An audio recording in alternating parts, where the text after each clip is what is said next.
شمشیر بے نیام حضرت خالد بن ولید part number 184 اپنا اسلامک اسٹوڈیو کے معزز ناظرین، آج شام میں اس عظیم الشان سلسلے کی آخری قسط یعنی قسط نمبر 185 بھی پیش کر دی جائے گی۔ آپ سے درخواست ہے کہ کمنٹس اور لائک کرنا مت بھولیے گا۔ آئیے اب چلتے ہیں اگلے واقعے کی جانب۔ امیر المومنین نے تجھ پر الزام عائد کیا ہے کہ تو نے 10,000 درہم اشعث کو دیے ہیں، وہ اگر مال غنیمت سے دیے ہیں تو یہ خیانت کا جرم ہے، اور اگر اپنی جیب سے دیے ہیں تو یہ فضول خرچی ہے جو اسلام کی نگاہ میں ناجائز ہے۔ ناظرین، بلال یہی جواب لینے آیا ہے۔ خالد کا رد عمل یہ تھا کہ ان پر خاموشی طاری ہو گئی۔ ابو عبیدہ نے ایک بار پھر پوچھا، لیکن خالد کے منہ سے ایک لفظ بھی نہ نکلا۔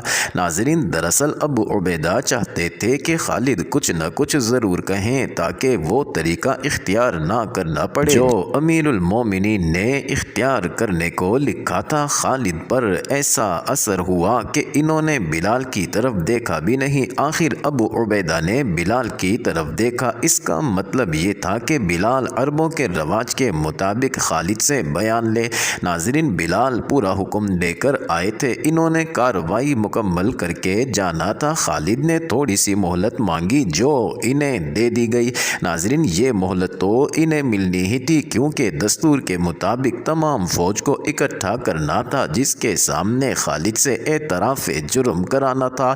ناظرین، خالد کی ایک بہن فاطمہ حمص میں رہتی تھی۔ خالد ان کے پاس گئے اور انہیں بتایا کہ امیر المومنین حضرت سیدنا عمر نے ان پر کیا الزام عائد کیا ہے۔ بہن سے مشورہ لینے کی ضرورت یہ پیش آئی تھی کہ حضرت عمر خالد کے قریبی رشتے دار تھے۔ فاطمہ نے بڑے دکھ سے امیر المومنین حضرت عمر کے خلاف ایک بات کہہ دی۔ خالد پہلے ہی مغموم تھے اور کسی حد تک مشتعل بھی۔ انہیں اپنی بہن کا مشورہ اچھا لگا اور وہ واپس ابو عبیدہ کے پاس چلے گئے۔ امین الامت خالد نے کہا، میں نے کوئی جرم نہیں کیا، میں کوئی بیان نہیں دوں گا۔ اس کے بعد زمین و آسمان نے جو منظر دیکھا، اسے دیکھ کر بھی کوئی فرد یقین نہیں کرتا تھا کہ یہ سلوک اس عظیم الشان شخصیت کے ساتھ ہو رہا ہے جو عظمت اسلام کا ستون ہے اور جس کے بغیر اسلام اس جگہ تک نہ پہنچتا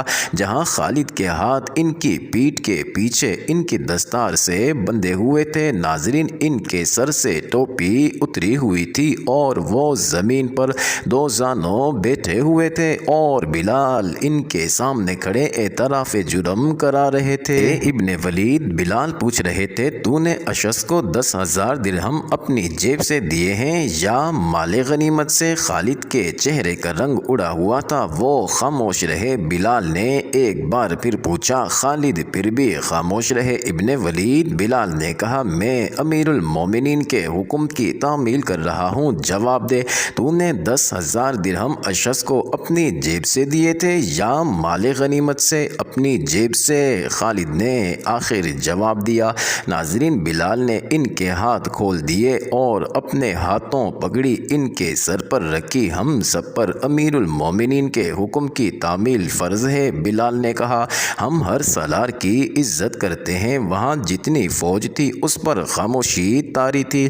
ناظرین، اس خاموشی میں اضطراب چھپا ہوا تھا، ہر کسی کے چہرے پر گلہ اور شکوہ تھا۔ کم از کم خالد کے ساتھ ایسا سلوک نہیں ہونا چاہیے تھا، لیکن نظم و ضبط کا تقاضا تھا کہ ایک جائز کارروائی کے خلاف کوئی نہیں بول سکتا تھا۔ ابو عبیدہ اور بلال کی بھی کیفیت یہ تھی کہ وہ آنکھیں اوپر کر کے نہیں دیکھتے تھے۔ ناظرین، ان کی نظریں زمین پر لگی ہوئی تھی۔ خالد اس خیال سے گھوڑے پر سوار ہوئے اور وہاں سے نکل آئے کہ معاملہ یہیں پر ختم ہو گیا ہے۔ 7-8 دن گزر گئے، خالد کو کوئی حکم نہ ملا۔ وہ حمص گئے اور ابو عبیدہ سے ملے۔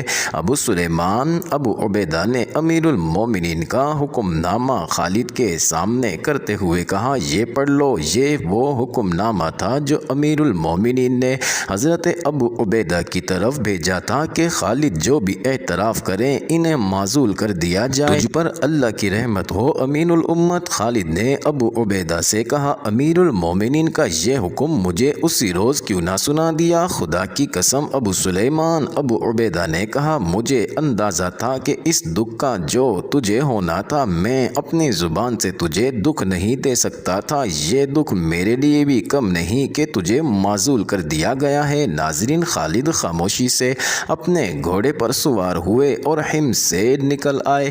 ناظرین، تاریخ یہ بتانے سے قاصر ہے کہ اس وقت خالد کیا سوچ رہے تھے، ان کی جذباتی دنیا میں کیسے کیسے زلزلے آ رہے تھے۔ انہوں نے اپنی جیب سے یہ انعام دیا تھا، اسے وہ جرم نہیں سمجھتے تھے۔ ناظرین، وہ یہی سمجھتے تھے کہ انہیں جو سزا دی گئی ہے وہ بہت سنگین ہے۔ ان کی زندگی میں یہ دوسرا موقع تھا کہ وہ سوچوں اور خیالوں کی بھول بھلیوں میں بھٹکتے سفر کر رہے تھے۔ ایک روز جب وہ مکہ سے مدینہ کو تنے تنہا جا رہے تھے، انہوں نے مدینہ جا کر رسول اکرم صلی اللہ علیہ وآلہ وسلم کے دست مبارک پر اسلام قبول کرنا تھا، اور اب وہ حمص سے اپنی معزولی کا حکم سن کر قنسرین کو جا رہے تھے۔ ناظرین، ان کے ذہن میں اضطراب کا، رنج و الم کا اور نہ جانے کیسی کیسی سوچوں کا طوفان اٹھتا تھا۔ وہ اس طوفان کے زناٹے سنتے جا رہے تھے۔ ناظرین، گھوڑے نے انہیں قنسرین پہنچا دیا۔ شہر کے اندر جاتے ہی انہوں نے اپنے اس گھڑ سوار دستے کو بلایا جو انہوں نے اپنے ہاتھوں تیار کیا تھا۔ یہ چنے ہوئے سواروں کا دستہ تھا۔ اس دستے نے اپنے سے کئی گنا قوی دشمن کے پاؤں اکھاڑے تھے۔ ناظرین، اس دستے سے خالد کو بہت ہی پیار تھا۔ ابھی کل کی ہی بات تھی کہ اس دستے کے سامنے کھڑے ہو کر خالد کہا کرتے تھے کہ دشمن پر ٹوٹ پڑو۔ آج وہ اسی دستے کے سامنے رنج و الم کا مرقع بنے اپنے گھوڑے پر بیٹھے تھے۔ خالد اپنے اس محبوب دستے سے نہ جانے کیسی کیسی باتیں کرنا چاہتے تھے۔ ناظرین، انہوں نے بولنا چاہا تو ان پر رکت سی طاری ہو گئی۔ وہ اس دستے کی جدائی برداشت نہیں کر سکتے تھے۔ انہوں نے انتہائی مختصر الفاظ میں سواروں کی کامیابیوں کی اور ان کی برق رفتاریوں کی، جان بازی اور سرفروشی کی دل کھول کر تعریف کی۔ پھر انہیں بتایا کہ وہ ہمیشہ کے لیے ان کا ساتھ چھوڑ رہے ہیں۔ ناظرین، سواروں کا رد عمل یہ تھا کہ جیسے ان کی سانسیں رک گئی ہوں۔ دردناک سا ایک سکوت تھا جو ان پر طاری ہو گیا تھا۔ ناظرین، اس سکوت کو سواروں کی سسکیوں نے توڑا۔ خالد نے گھوڑا موڑا اور وہاں سے ہٹ آئے۔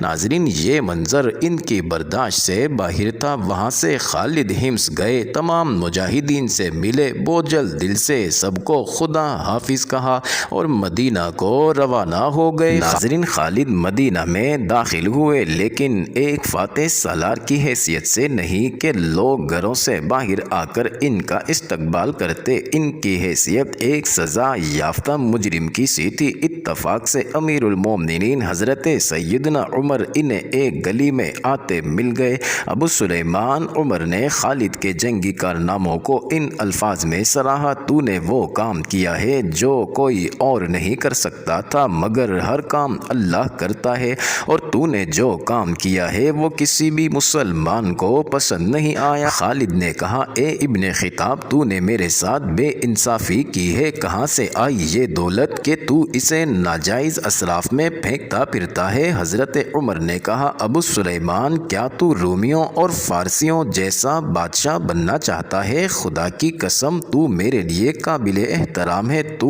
مجھے عزیز ہے، اب تجھے مجھ سے کوئی شکایت نہ ہوگی۔ خدا کی قسم، میں کسی سالار، کسی امیر اور کسی حاکم کو بادشاہوں جیسا بننے نہیں دوں گا کہ جس نے مدح سرائی کی اس کی جھولی انعام سے بھر دی۔ خالد ایک دو دن مدینہ میں رہ کر قنسرین چلے گئے۔